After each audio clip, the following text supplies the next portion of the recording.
The great hall on Nexus Prime buzzed with nervous energy. 47 different alien species sat in their designated seats. The air felt thick with tension. Everyone knew this meeting would change everything. Yuna Kim sat straight in her chair. She wore the dark blue uniform of Earth's diplomatic corps. Her hands rested calmly on the table, but her eyes were sharp. She had been Earth's lead diplomat for 5 years. She had seen many difficult talks, but none like this. Across from her sat the Vrelian High Speaker. His gray skin looked pale under the bright lights. His forearms moved constantly as he spoke. Next to him were the representatives from the Xanthari Trade Collective. Their bug-like eyes never stopped watching the humans. "This is the third day," Jinwoo Park whispered to Yuna. He sat behind her as Earth's military attaché. His job was to advise on military matters. "They keep saying the same things over and over." Yuna nodded slightly. For 3 standard cycles they had been here. 3 cycles of the same arguments. 3 cycles of the aliens saying humans were too dangerous. The High Speaker stood up. His voice filled the hall. "The Galactic Council has reviewed humanity's request. We have studied your defensive protocols amendment very carefully." Yuna felt her stomach tighten. She knew what was coming. "We find these protocols to be ... double quotes." The High Speaker paused. "Unnecessarily aggressive. Your military doctrines are far beyond what any peaceful species needs." A Xanthari representative clicked its mandibles. "Your technology advances too fast. It disrupts the galactic balance. Other species cannot keep up with your changes." Yuna stood up slowly. "With respect, High Speaker, we propose these protocols to protect everyone. The Void Stalkers in the Outer Rim are getting stronger. The pirate attacks are increasing. We need better defenses." "Your idea of defense looks like preparation for war," said a voice from the back. It came from a Corallan diplomat. Their tentacles waved as they spoke. "Your ships carry more weapons than our entire fleets." Jinwoo felt his jaw clench. He had fought the Void Stalkers. He had seen what happened to colonies that could not defend themselves. These aliens had no idea what real danger looked like. "Those weapons have saved your colonies," Jinwoo said loudly. "How many Corallan ships did we rescue last month? How many Vrelian trade routes do we protect?" The High Speaker raised one of his 4 hands. "Silence. This is not a debate about your past actions. This is about your future place in the galactic community." Hannah Lee sat at the back of the human delegation. She was young, only 25 years old.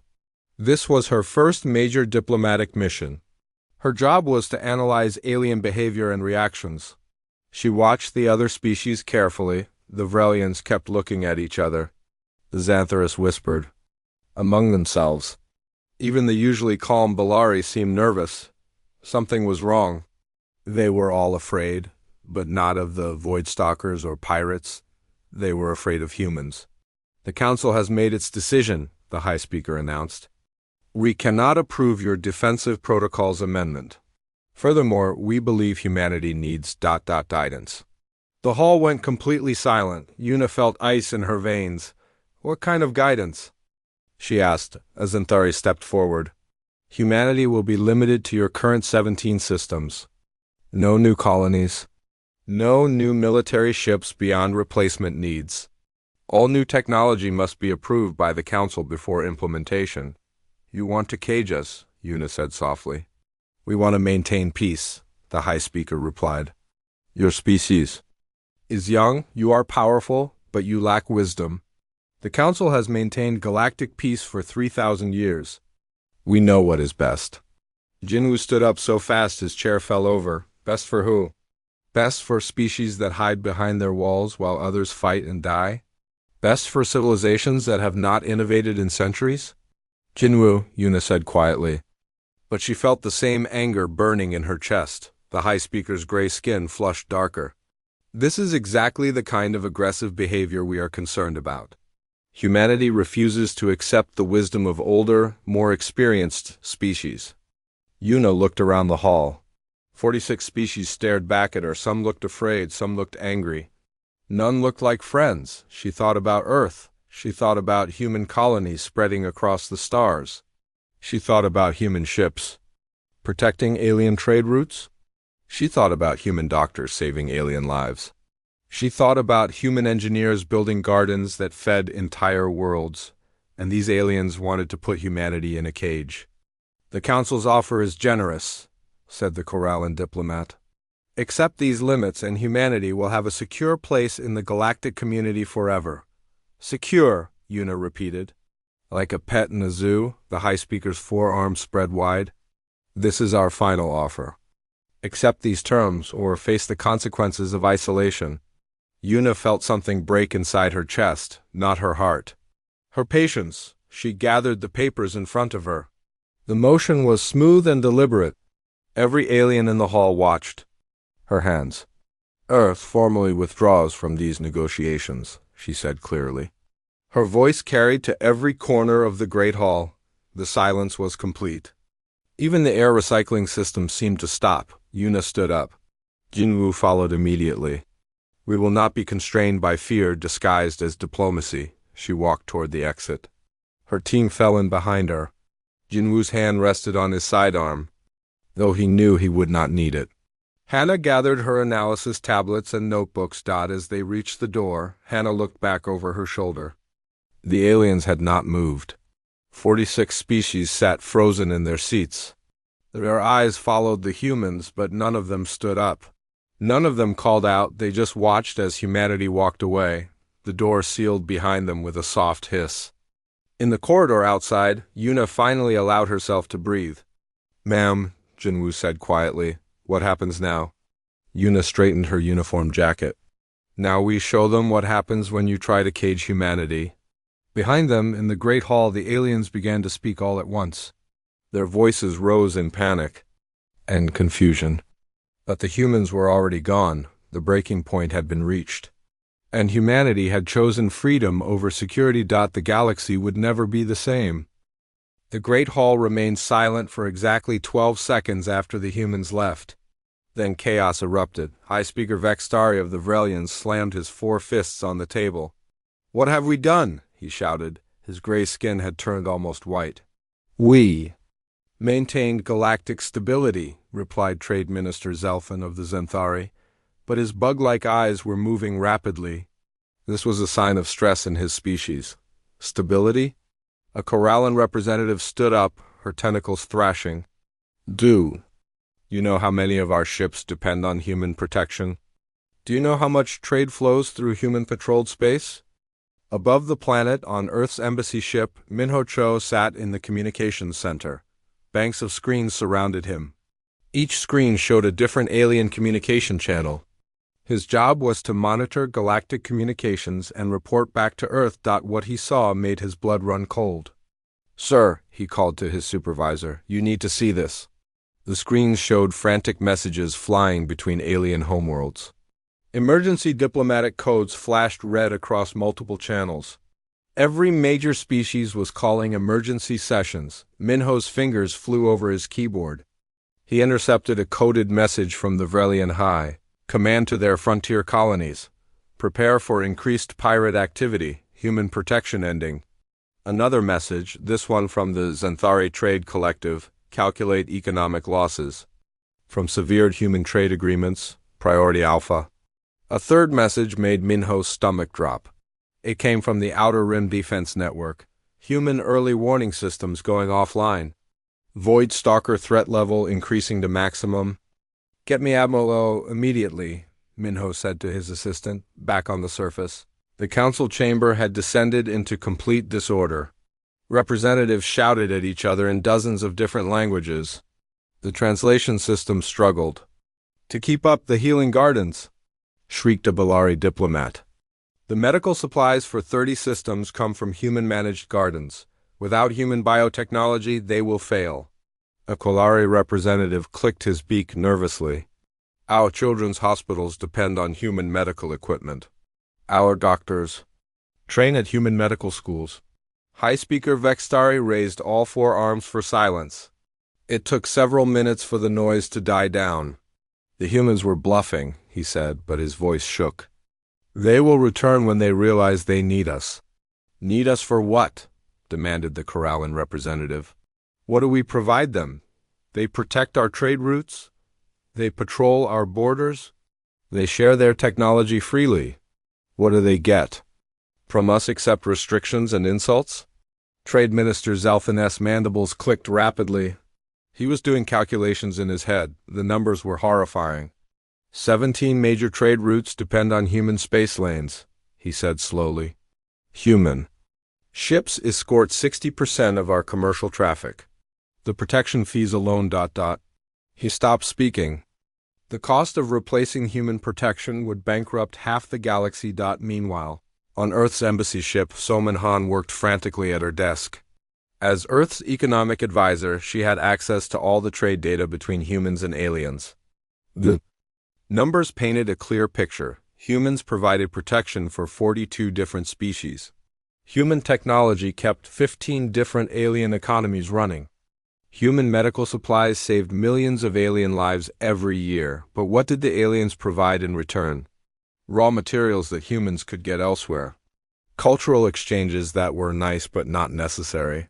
Trade agreements that benefited the aliens far more than humans. We don't need them, Soman whispered to herself. We never needed them, her communicator buzzed. A message from Earth's government. Begin immediate economic separation protocols. Recall all human personnel from Council space. Soman's hands shook as she began typing response orders to human administrators across the galaxy. On the military command ship orbiting Nexus Prime, Admiral Taiyang O received a different kind of message. It came directly from Earth's Defense Ministry. The message was short and clear. Recall all peacekeeping forces. Full withdrawal authorized. Admiral O had served in the military for 30 years. He had fought pirates, void stalkers, and hostile aliens, but this order made him feel sick. Sir, his aide asked, your orders? Admiral O looked at the tactical display. It showed human ships scattered across 40 different systems. Each ship protected alien colonies, trade routes, or research stations. Some ships had been on patrol for months. Send the recall order to all units, he said quietly. Full withdrawal. No exceptions? Sir, what about the Bellari colony on Kepler 7? They're under constant pirate threat. Not our problem anymore, Admiral O replied. The words tasted bitter in his mouth. Back in the council chamber, the arguing had reached a fever pitch. Species were now yelling at each other instead of trying to solve the problem. This is your fault, a Thraxan delegate bellowed at the Vrelians. Your fear of human progress has doomed us all. Our fear? High Speaker Vextari shot back. You voted for the restrictions too. The humans will come back, insisted a nervous Centauri. They have to. They are part of the galactic community. Are they? Asked a quiet voice. Everyone turned. An elderly Quillari diplomat stood slowly. He was ancient even by his species' standards. He had been part of the council for over 200 years. Have we ever treated humans as equals? He asked. Have we ever asked what they wanted instead of telling them what they could have? The chamber fell silent again. They came to us offering partnership, the old Quillari continued. We responded with chains. They brought us gifts of technology. And protection. We responded with fear and restrictions. His voice grew stronger. The humans did not need our permission to leave. They never needed our permission for anything. We needed them. And now they are gone. High Speaker Vextari stood up shakily. Send immediate diplomatic messages to all human colonies. Offer new terms, better terms. What if they refuse? Asked Trade Minister Zelphin. The old Quillari diplomat smiled sadly. Then we will learn what the galaxy looks like without human protection, and I fear it will not be a pleasant lesson. Above them, in space, the first human patrol ships were already changing course. They turned away from alien space and headed for home. Behind them, unprotected trade routes stretched empty across the void. The withdrawal had begun. And across the galaxy, the first pirates were already planning their attacks. The Galactic Council had gotten exactly what they wanted. A galaxy without human interference. Soon, they would discover what that actually meant. In the communication Center of Earth's embassy ship, Minho Cho watched the disaster unfold in real time. Emergency signals flashed across his screens like a deadly fireworks display. The aliens were about to learn a hard truth. Sometimes when you get exactly what you ask for, you realize you should have been more careful with your words. The galaxy was about to change forever, and humanity was no longer there to save it. 3 weeks passed since humanity left the council talks. The galaxy began to feel the pain. Captain Yoonji Kang stood on the bridge of the battlecruiser Seoul's Pride. Through the viewport, she could see the Vega sector spinning below. For 2 years, her ship had protected this area. Now she was leaving forever. Captain, her communications officer called. We're receiving distress signals from the Corallan freight convoy. Yoonji closed her eyes. She knew what was happening. The Bloodclaw pirates had found the convoy. Without human patrols, the shipping lanes were open hunting grounds. Can we help them? Asked her tactical officer. Our orders are clear, Yoonji said. Sadly, we return to Earth space immediately, no exceptions. On her screen, she watched the convoy's desperate messages flash red. 3 massive freight ships carrying food and medicine for 6 different colonies. Ships filled with families trying to reach new homes. The Bloodclaw pirates moved in like sharks smelling blood. Captain, please, her communications officer begged. Just this once. Yoonji's hand hovered over the weapons console. One word from her, and the pirates would be destroyed. The convoy would be safe, but her orders came from Admiral O himself. No interference, complete withdrawal, all stop, she ordered. We watch, we do not act. Her crew watched in horror as the pirates overwhelmed the convoy. The freight ships tried to run, but they were too slow. Too defenseless. Within an hour, it was over. 3 ships destroyed. Hundreds of alien families dead. Cargo worth millions scattered in space. The pirates sent a mocking message to Yoonji's ship. Thank the humans for leaving. Captain, business has never been better. Meanwhile, on the garden world of Kepler 442b, Dr. Nari Lim watched her lives work die. The healing gardens stretched for thousands of kilometers across the planet's surface. These plants produced medicines that saved lives across 30 star systems. But the gardens were not natural. They required constant human biotechnology to survive. The nitrogen levels are dropping again, her assistant reported. The soil bacteria are dying without the human-engineered supplements. Nari had spent 15 years developing these gardens. She had created new species of plants that could cure diseases no alien medicine could touch. But the delicate ecosystem needed human science to stay alive. How long do we have? She asked. Maybe 2 months before total collapse?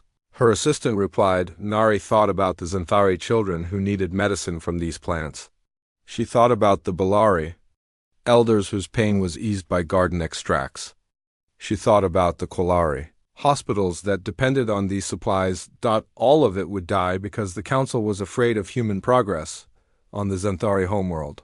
Trade Minister Zelfin sat in his office surrounded by economic reports. Each report was worse than the last.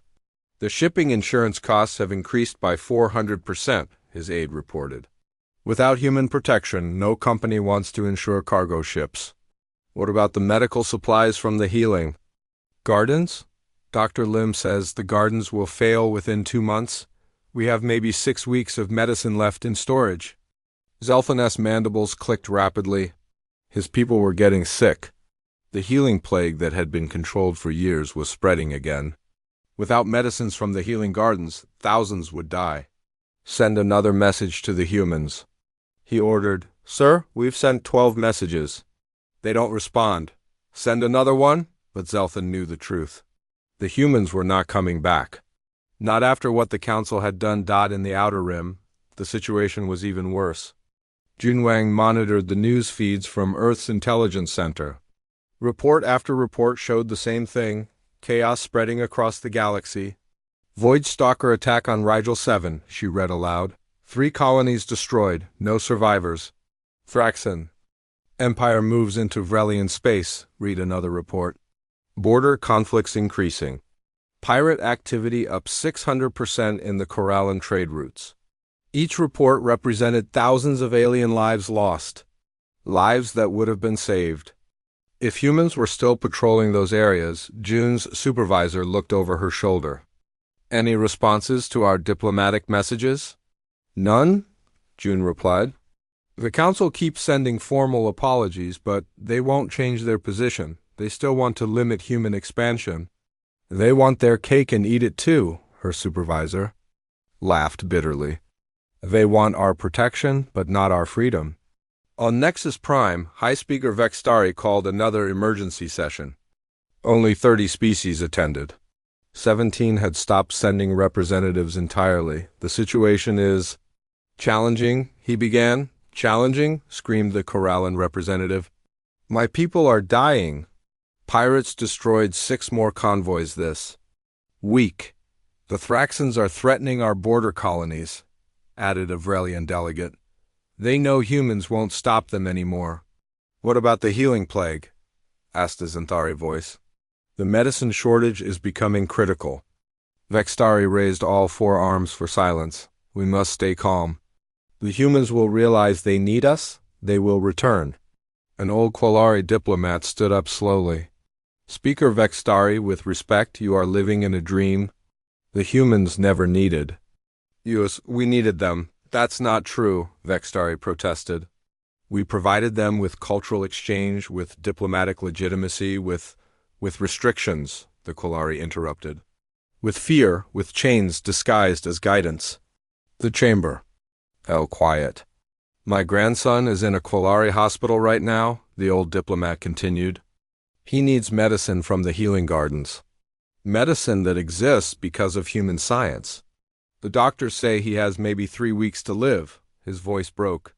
My grandson will die because we were too proud to treat humans as equals. In the back of the chamber, a young Bellari delegate raised her hand. What if we formally apologize? What if we offer them complete autonomy? Too late, said the Qualari. Would you trust someone who tried to put you in a cage? Would you work with people who called your strength a threat? The truth hung heavy in the air. They had not just rejected humanity's proposals. They had rejected humanity itself. Meanwhile, in human space, life continued peacefully. Commander. Doyun SCO filed his daily report from the Terra defense perimeter. All human colonies secure, he wrote. No hostile contacts. Defense grid operating at full efficiency. Without council restrictions, human technology had advanced rapidly. New shield designs, better weapons, faster ships. Everything the council had feared was now protecting human space. Sir, his aide reported, long-range sensors are picking up distress signals from the Corallan sectors. Not our jurisdiction anymore, Doyun replied. Log it and continue patrol, but privately Doyun felt sorry for the aliens. They had brought this on themselves? But innocent people were dying. Engineer Myra Yoon worked in the shipyards above Earth. 3 new colony ships neared completion. Each ship could carry 50,000 people to new worlds. Where are these ships going? Asked her assistant. Beyond council space, Myra replied. We're expanding into uncharted sectors. No alien oversight, no restrictions. Just humans building. Their future. The colony ships were beautiful. Sleek, powerful, and completely autonomous. They represented everything the council had tried to prevent.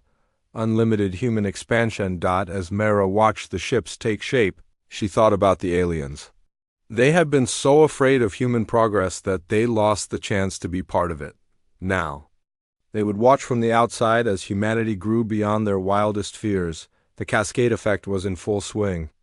Every human withdrawal created 10 new problems for the aliens. Every pirate attack, every Void Stalker raid, every failed medical shipment reminded the galaxy what they had lost, and in the depths of space, the Bloodclaw pirates celebrated. For the first time in decades, they could hunt without fear.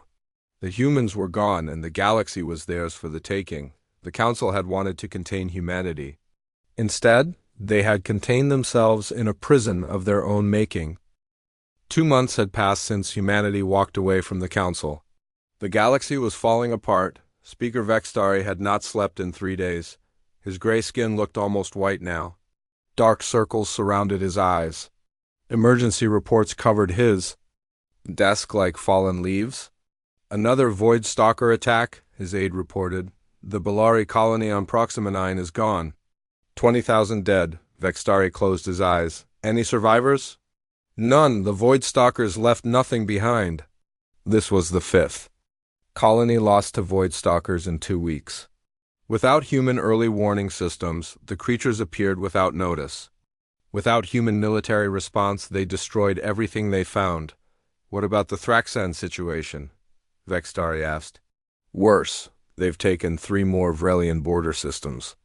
They're demanding tribute from the others. The Thraxan Empire had always been aggressive, but they had stayed quiet while humans patrolled the galaxy. Now, with humans gone, they were expanding rapidly.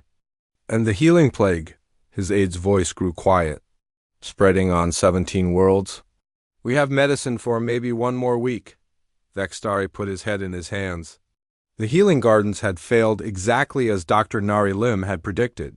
Without human biotechnology, the delicate ecosystem collapsed. Now diseases that had been controlled for decades were killing millions on the Zentari homeworld. The situation was desperate. Haiyan Ju, formerly Earth's cultural exchange coordinator, received personal messages from alien friends every day. She read them with growing sadness. Please help us, wrote Ambassador Talaneth. My daughter needs surgery. Only human medical technology can save her. I know the Council made mistakes, but please don't let our children pay for our errors. Another message came from a Bellari trade attach. The Thraxans are threatening our homeworld. They know humans won't stop them. Please, just send 1 ship. Just show them humans still care. Haiyan read dozens of these messages every day. Personal pleas from aliens she had worked with for years.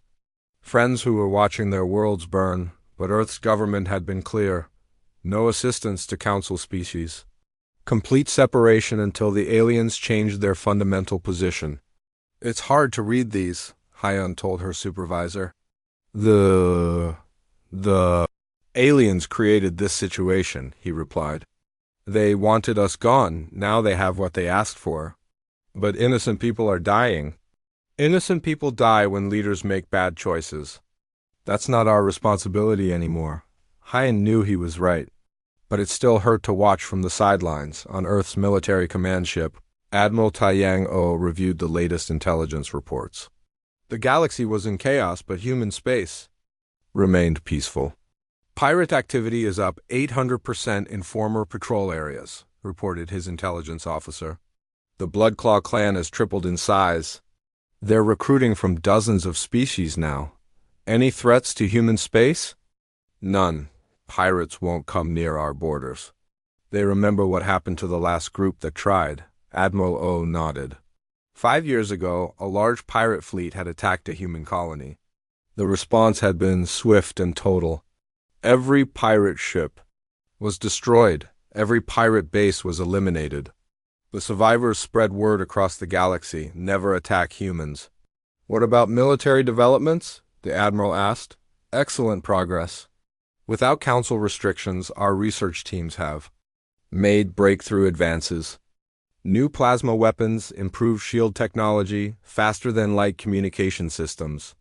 Everything the Council had feared was coming true. Human military technology was advancing rapidly.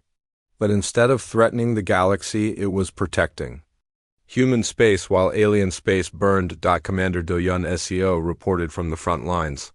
Human colonies are completely secure. We've expanded the defense perimeter by 30%. No hostile contacts of any kind. But the reports from outside human space were horrifying. Every day brought news of new disasters in Council territory. Long range sensors detect massive refugee movements, Doyun reported. Millions of aliens fleeing their homeworlds. Food shortages, medicine shortages, breakdown of trade networks. Any requests for assistance? Hundreds per day. We log them and file them, but no action taken per standing orders. Doyun felt bad for the refugees, but orders were orders. The aliens had made their choice. Meanwhile, human expansion continued. Engineer Myra Yoon watched the first new colony ship launch from Earth's shipyards. Destination? Asked her assistant. The Andromeda Arm, Myra replied.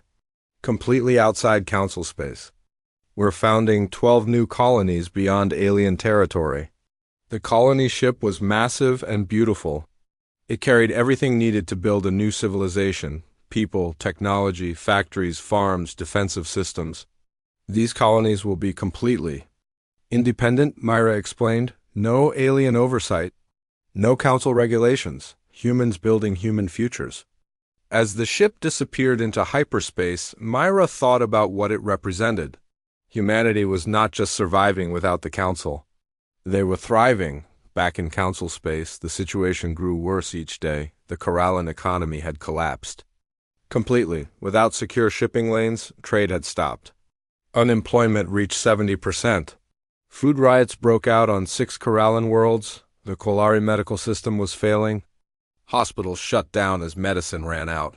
Doctors trained in human techniques had no equipment to work with. Children died from diseases that could have been easily cured. The Vrelian military crumbled under Thraxan pressure. Their ships were outdated, their tactics obsolete. They had relied on human protection for so long that they forgot how to defend themselves, and everywhere the Void Stalkers grew bolder. These creatures from dark space had always been held back by human patrol fleets. Now they hunted freely, destroying entire star systems. High Speaker Vextari called one more emergency session. Only 15 species attended. Many others had simply given up on the council entirely. We must take action, he announced. The situation cannot continue. What action? Demanded the Corallan representative. What can we do? Our entire infrastructure depended on human support. We could offer them anything they want, suggested a Zenthari delegate. Complete autonomy, territorial concessions, technology sharing agreements. And if they refuse? Asked the old Polari diplomat. Silence filled the chamber. Everyone knew the answer. The humans had moved beyond needing anything the council could offer. They're expanding into unexplored space, reported a Bellari intelligence officer. Setting up colonies far from our territory. Building their own trade networks. Creating their own civilization. Without us, whispered a Vrelian voice. Without us, the Kolari confirmed. The truth was becoming clear. Humanity had not just left the council. They had outgrown it entirely. Outside the council chambers, the galaxy continued its descent into chaos. Pirate attacks increased daily. Plague spread from world to world. War consumed entire sectors, and in the peaceful regions of human space, life went on, children went to school, factories produced goods, scientists made discoveries, artists created beauty. The contrast was stark. In alien space, death, disease, and destruction. In human space, life, health, and hope. The Council had tried to limit humanity to prevent galactic disruption. Instead, they had created the disruption themselves by removing the one force that maintained stability. As Vextari looked out his window at the burning skyline of Nexus Prime, he finally understood what they had lost. They had not lost a member species. They had lost their protectors, their teachers, their future, and it was too late to get them back. 4 months after humanity's departure, desperation finally drove the Council to act. High Speaker Vextari stood in the shuttle bay of his flagship. Around him, the most powerful aliens in the galaxy prepared for a journey they never thought they would make, a journey to beg. "Are you certain about this, Speaker?" asked Trade Minister Zelfin. His mandibles clicked nervously. "We have no choice," Vextari replied. "The galaxy is dying. Only the humans can save it now."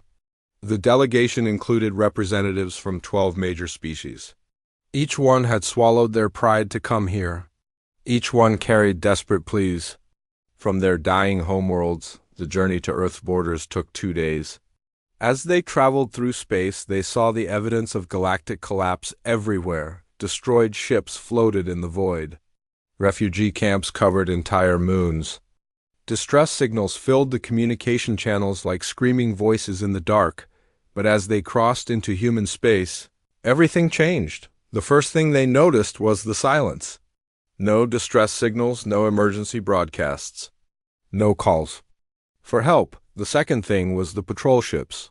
Sleek human vessels moved through space with quiet confidence. When the aliens were challenged, the human ships were polite but firm. "State your business in Terran space," came the crisp voice of a human patrol captain. "Diplomatic mission to Earth," Vextari replied. "We request safe passage. Follow the designated route. Any deviation will be met with defensive action." The aliens followed the route exactly. They passed human colonies that glowed with prosperity. They saw massive industrial stations building ships and equipment. They watched cargo vessels moving freely without escort. Everything here worked. Everything here was safe. At Earth's orbital diplomatic station, Ambassador Yuna Kim waited for them. She had been promoted to Minister of External Affairs after the Council crisis. Now she stood in the reception bay, watching the alien delegation emerge from their shuttle. Vextari looked terrible. His gray skin was pale and thin. His forearms shook slightly as he walked. The stress of the galactic crisis had aged him terribly. "Hi, Speaker," Yuna said formally. "Welcome to Terran space, Minister Kim," he replied. "Thank you for seeing us." They moved to the main conference room. Through the windows, Earth spun slowly below them. Blue and green and white, beautiful and peaceful. "You have made your homeworld." "Lovely," observed the old Quillari diplomat. "Earth has always been lovely," Yuna replied. "We just learned to protect what we love." The meeting began immediately.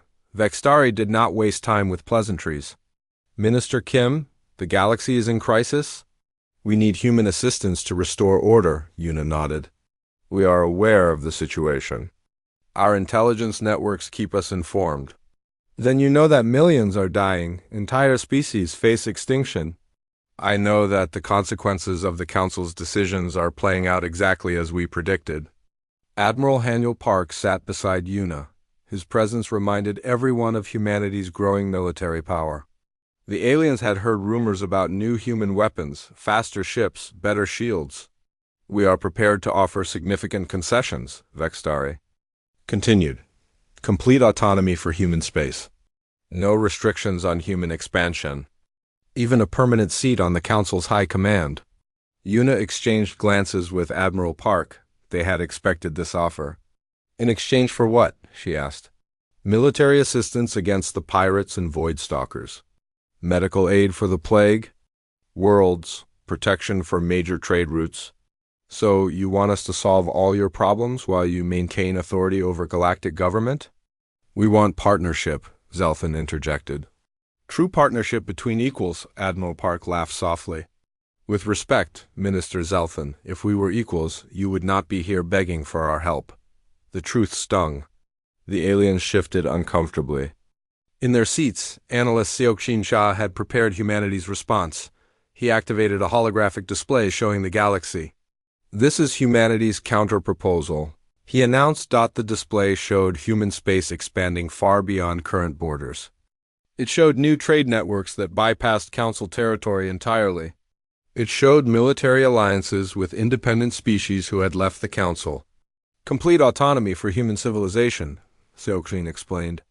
"No Council authority over human affairs, recognition of humanity as a sovereign galactic power, not a member species subject to Council oversight."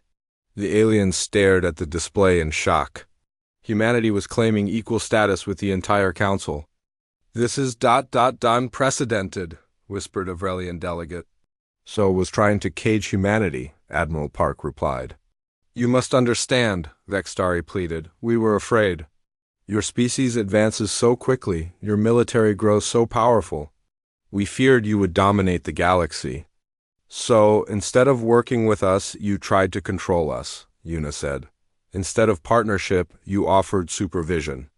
"We made mistakes," the old Quillari admitted. "But our worlds are dying now, our children are sick.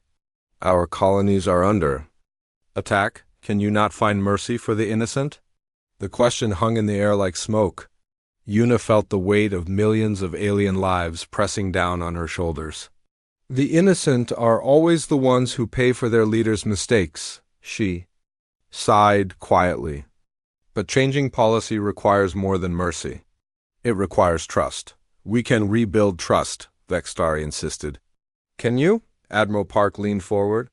Can you accept humanity as an equal partner? Not a member you supervise, but a sovereign power you negotiate with? Can you treat human expansion as legitimate rather than threatening? Yuna added. Can you accept that we will develop our technology as we see fit, without council approval or oversight? Seokjin finished. The aliens looked at each other. These questions cut to the heart of everything they feared about humanity. After several minutes, Vextari spoke. We need time to consider these terms.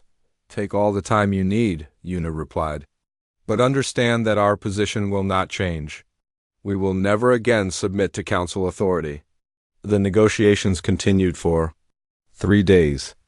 The aliens offered everything they could think of: technology sharing, territorial concessions, economic partnerships, but every offer came with strings attached. Mutual defense obligations that would require human military forces to follow. Council strategic commands. Technology cooperation agreements that would give the council oversight of human research. Cultural exchange mandates that would place council observers in human colonies. On the 3rd day, Yuna called a final meeting. High Speaker, your offers are generous. But they all assume the same thing, that humanity will accept council oversight in exchange for council benefits. We cannot simply abandon 3,000 years of galactic governance, Vextari protested. Then we cannot work together, Yuna replied simply. The alien delegation sat in stunned silence. They had offered everything they could while still maintaining council authority. It was not enough. What happens now? Asked the old Polari. Now you return to your territory and deal with your problems as you see fit, Admiral Park said. And we will continue building our civilization as we see fit. Without council interference, Seokjin added. Without council assistance, Yuna. Finished. As the alien delegation prepared to leave, Vextari made one last plea. Minister Kim, you were once part of our community. Does that mean nothing to you? Yuna looked out the window at Earth spinning below. It meant everything to me, High Speaker. That's why it hurt so much when you tried to destroy it. The alien shuttle departed Earth orbit that evening. Inside, the delegation sat in defeated silence. They had come offering partnership. But they could not let go of control. They wanted human help without accepting human equality. As they crossed back into council space, they passed the first refugee convoy they had seen in days. Hundreds of ships fled the latest Voidstalker attack. The contrast was stark. Behind them, peaceful human space. Ahead of them, galactic chaos. They had chosen their path. Now they would walk it alone. 1 year had passed since humanity walked away from the council talks. The galaxy looked completely different now. Director Yuna Kim stood in her office on Terra Station, humanity's new diplomatic headquarters. Through the massive viewport, she could see ships from dozens of different species, but none of them flew council flags. Ma'am, her assistant announced, the Bellari ambassador is here for the signing ceremony. Yuna nodded. The Bellari were the latest species to leave the council and join humanity's new alliance. They called it the Free Worlds Coalition. Ambassador Talson entered the office. She was young for a Bellari, barely 200 years old. Her people had chosen her because she understood what the old diplomatic system had failed to grasp. Director Kim, she said formally, the Bellari Republic is honored to sign this mutual defense pact. The honor is ours, Ambassador, Yuna replied. Welcome to the coalition. The signing ceremony was simple but meaningful. No grand speeches about galactic unity. No promises of eternal cooperation. Just a practical agreement between sovereign equals. How many members do we have now? Talson asked. 37 species, Yuna replied. 3 more applications. Pending review. It was remarkable. In 1 year, humanity had built a new galactic organization from nothing. Species that had never worked together before now protected each other's trade routes and shared technology freely. The secret was simple: equality. Every species was treated as a sovereign power. No one ruled over anyone else. Admiral Taiyang, O commanded the Coalition Defense Force from his flagship above. Terra, his fleet included ships from 15 different species, all working together seamlessly. Admiral, his communications officer reported, long-range sensors detect void. Stalker movement in the outer rim. Council space or Coalition space? Admiral O asked. Council space, sir. The Proxima sector, Admiral O checked his charts. 3 council worlds in that sector, home to millions of aliens. The Void Stalkers would kill them all. Any distress? Calls from council forces? None, sir.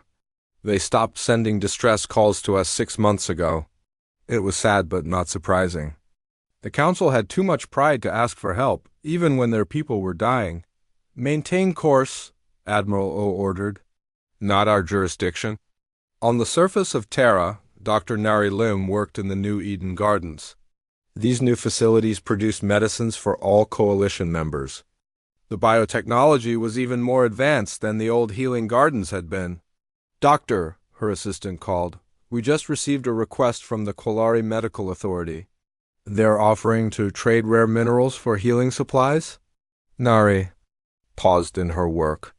The Kolari were still council members, but their medical situation was desperate.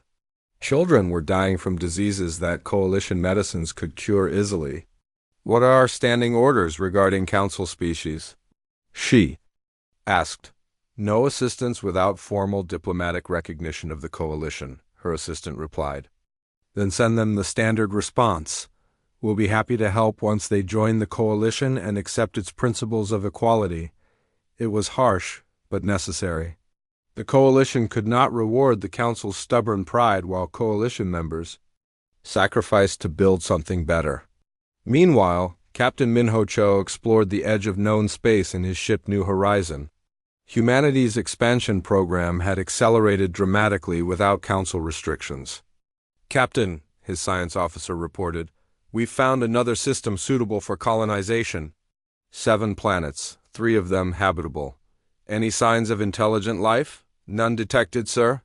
Market for the colony program. What does that make? Now?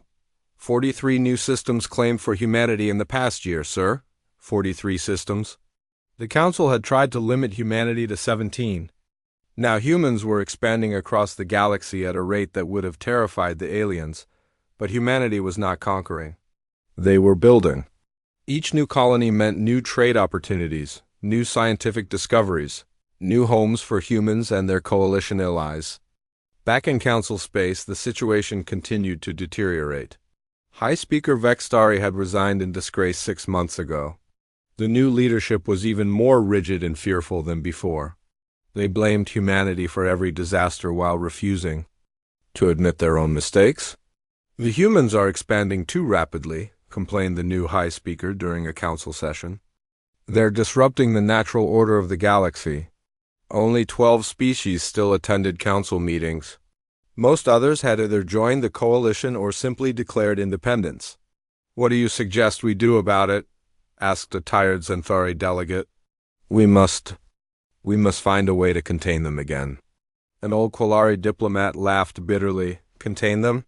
Speaker, they have 37 allied species, the most advanced military in the galaxy and territory that grows larger every day. What exactly do you plan to contain them with? The truth was painful but obvious. The Council no longer had the power to contain anything. They were a dying organization clinging to past glory. In the Coalition territories, life flourished. Trade flowed freely between member species. Scientific research advanced rapidly with shared knowledge. Military protection was efficient and reliable. Captain Yunji Kang now commanded a mixed fleet of human and alien ships. Her crews came from 8 different species, all working together perfectly. Ma'am, her Bellari navigation officer reported, we're approaching the Rigel trade junction. Any pirate activity?